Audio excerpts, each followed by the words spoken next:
શું બનાવી રહી છે બીના? હલવાની મનમોહક સુગંધ લેતા પ્રફુલ્લભાઈ રસોડામાં આવતા આવતા પૂછવા લાગ્યા. તો તેમના પત્ની બીનાબેન બોલ્યા, સમર ઇન્ટરવ્યૂ દેવા ગયો છે ને, બસ આવતો જ હશે. મને પૂરો વિશ્વાસ છે કે આજે તેને નોકરી મળી જ જશે. પછી આપણે બધા મંદિરે જઈને ભગવાનને ભોગ ચડાવીશું. હા શ્રીમતીજી, હવે આપણી બધી જ મુશ્કેલીઓ દૂર થઈ જશે. આખું જીવન મહેનત કરીને એક એક રૂપિયો ભેગો કર્યો હતો.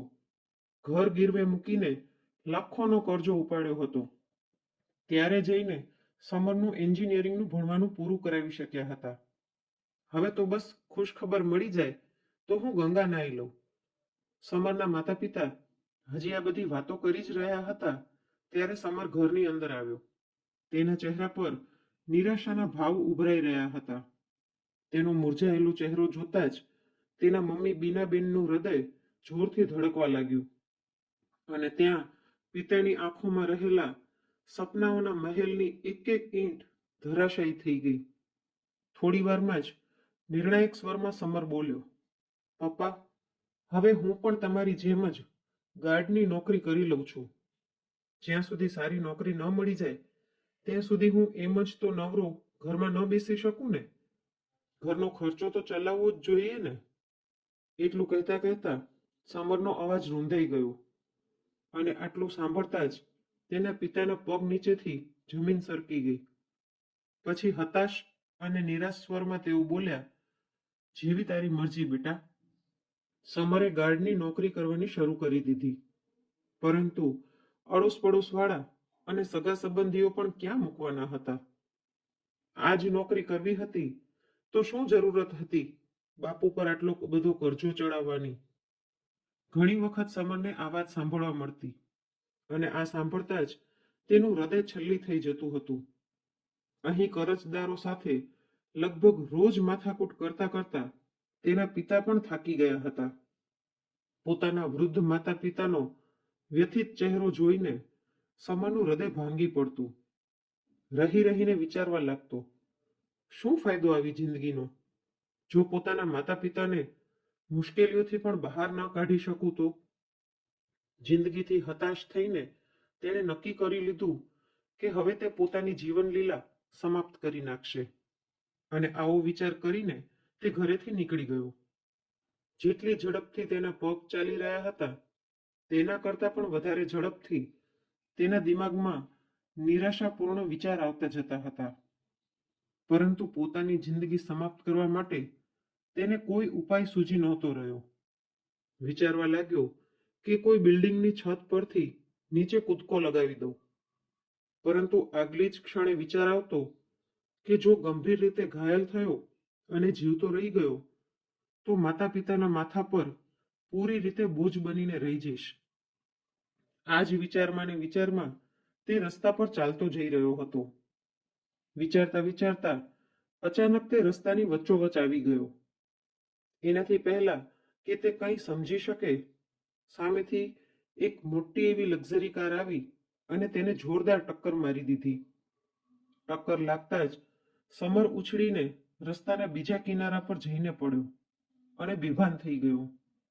થોડીક જ વારમાં મીડિયાવાળાઓએ આ વાત આગની જેમ ફેલાવી દીધી કે જુઓ, મોટા મોટા બિઝનેસમેન એવી રીતે પોતાના ઘમંડમાં ચૂર થઈને અંધાધૂંધ ગાડી ચલાવે છે કે ગરીબ લોકોની જિંદગીની કિંમત પણ નથી જાણતા.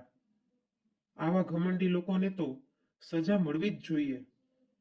જે ગાડીથી સમરની ટક્કર થઈ હતી તે ગાડી શહેરના એક ખૂબ જ મોટા બિઝનેસમેન દામોદરભાઈની હતી, જે એક રાજનૈતિક પાર્ટીના સદસ્ય પણ હતા અને ખૂબ જ ઈમાનદાર અને દેશભક્ત વ્યક્તિ હતા.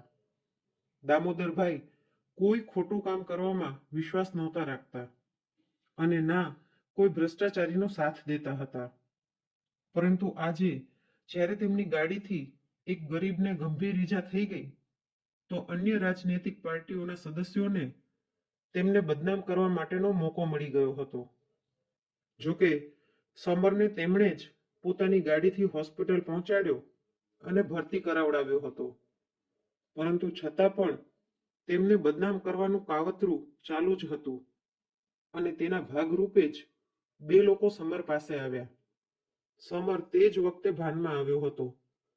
તે લોકોએ તેને મોઢે માંગ્યા પૈસાની લાલચ આપતા કહ્યું કે દામોદરભાઈના વિરુદ્ધ ફરિયાદ કરજે, અને ચૂપચાપ ત્યાંથી જતા રહ્યા. થોડી વારમાં જ દામોદરભાઈ પણ ત્યાં પહોંચી ગયા અને મીડિયાવાળાઓએ તેમને ઘેરી લીધા. પરંતુ કોઈની સાથે પણ વાત કર્યા વગર તેઓ તરત સમરનો હાલચાલ જાણવા માટે તેની પાસે પહોંચ્યા. પરંતુ સમરનું નિવેદન લેવા માટે પોલીસ ઇન્સ્પેક્ટર ત્યાં પહેલા જ પહોંચી ગયા હતા અને સવાલ કરી રહ્યા હતા. સમર, એક્સિડન્ટ કઈ રીતે થયું? શું તને કંઈ પણ યાદ છે? સમરે બે ક્ષણ માટે પોતાની આંખો બંધ કરી અને તેને પોતાના પિતાની આપવામાં આવેલી શિક્ષા યાદ આવવા લાગી કે ભલે ગમે તે થઈ જાય, પરંતુ હંમેશા સત્યની સાથે જ ઊભો રહેજે. ત્યારે સમર બોલ્યો, ઇન્સ્પેક્ટર સાહેબ, આ એક્સિડન્ટ ફક્ત મારી ભૂલના કારણે જ થયું છે. હું તે સમયે ખૂબ જ વધારે ચિંતામાં હતો અને ચાલતા ચાલતા ખબર નહીં કઈ રીતે હું રસ્તાની વચ્ચોવચ પહોંચી ગયો અને અચાનક જ એક્સિડન્ટ થઈ ગયું. તેની વાત સાંભળીને ઇન્સ્પેક્ટરે કહ્યું, સમર, એકવાર ફરીવાર વિચારી લે. ક્યાંક તું આ વાત કોઈના પ્રભાવમાં આવીને તો નથી કરી રહ્યો ને? કેમ કે જો ભૂલ તારી હશે ને તો હોસ્પિટલનો ખર્ચો પણ તારે જ ભોગવવો પડશે.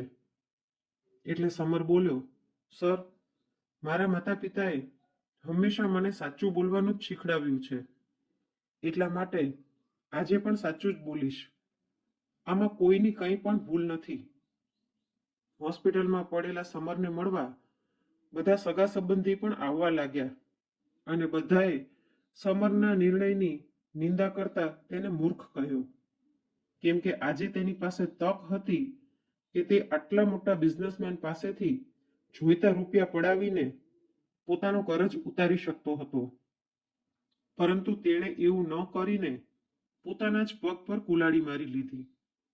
સમરના નિવેદનના આધાર પર દામોદરભાઈને નિર્દોષ કરાર કરી દેવામાં આવ્યા. પરંતુ જ્યારે સમરને હોસ્પિટલમાંથી રજા મળવાની હતી તો સમર અને તેના માતા પિતા ચિંતામાં પડી ગયા કે બિલની ભરપાઈ કઈ રીતે કરશે. પરંતુ પૂછવા પર ખબર પડી કે બિલ તો પહેલાથી જ ભરી નાખવામાં આવ્યું હતું. 15 દિવસ હોસ્પિટલમાં વિતાવ્યા પછી સમર પોતાના માતા પિતાની સાથે ઘરે આવી ગયો. પરંતુ હવે ફરીવાર એ જ મુશ્કેલી હતી કે આખરે ઘરનો ખર્ચો કઈ રીતે ચલાવવામાં આવે. ત્યારે અચાનક એ જ કાર જેનાથી સમરનું એક્સિડન્ટ થયું હતું તે સમરના ઘરની બહાર આવીને ઊભી રહી. આટલી મોટી કાર જોઈને આસપાસના લોકો પણ હેરાન રહી ગયા. દામોદરભાઈ તે ગાડીમાંથી ઉતર્યા અને સમરને મળવા માટે તેના ઘરમાં ગયા. આટલા મોટા વ્યક્તિને પોતાના નાનકડા એવા ઘરમાં આવતા જોઈને સમરના માતા પિતા હડબડાઈ ગયા. પછી દામોદરભાઈ સમરની પાસે રાખેલી જૂની ખુરશી પર ખૂબ જ સહજતા સાથે બેસી ગયા અને બોલ્યા, સમર, તારી ઈમાનદારી જોઈને મને ખૂબ જ સારું લાગ્યું. મારા ધંધાને સંભાળવા માટે મારે તારા જેવા જ ઈમાનદાર વ્યક્તિની હંમેશા તલાશ હતી. હું ઈચ્છું છું કે તું મારી કંપનીમાં મેનેજરના પદ ઉપર કામ કર. આ વાત સાંભળતા જ સમરના ચહેરા પર એક મુસ્કાન આવી ગઈ અને તેના માતા પિતાની ખુશીનું તો કોઈ ઠેકાણું જ ન રહ્યું. ત્યારે સમરના હાથમાં 5 લાખ રૂપિયાનો ચેક પકડાવતા દામોદરભાઈ બોલ્યા, આ મારી તરફથી તારી ઈમાનદારીનું ઇનામ છે. પૂરી રીતે ઠીક થયા બાદ તું નોકરી જોઈન કરી લેજે. સારા પગારની સાથે સાથે તને કંપની તરફથી એક ફ્લેટ અને ગાડી પણ આપવામાં આવશે. આટલું સાંભળતા જ સમરના માતા પિતાની આંખોમાંથી હરખના આંસુ વહી નીકળ્યા. તેમણે હાથ જોડીને દામોદરભાઈનો ધન્યવાદ કર્યો. એટલે દામોદરભાઈ બોલ્યા, ધન્યવાદ તો મારે તમારા લોકોનો કરવો જોઈએ.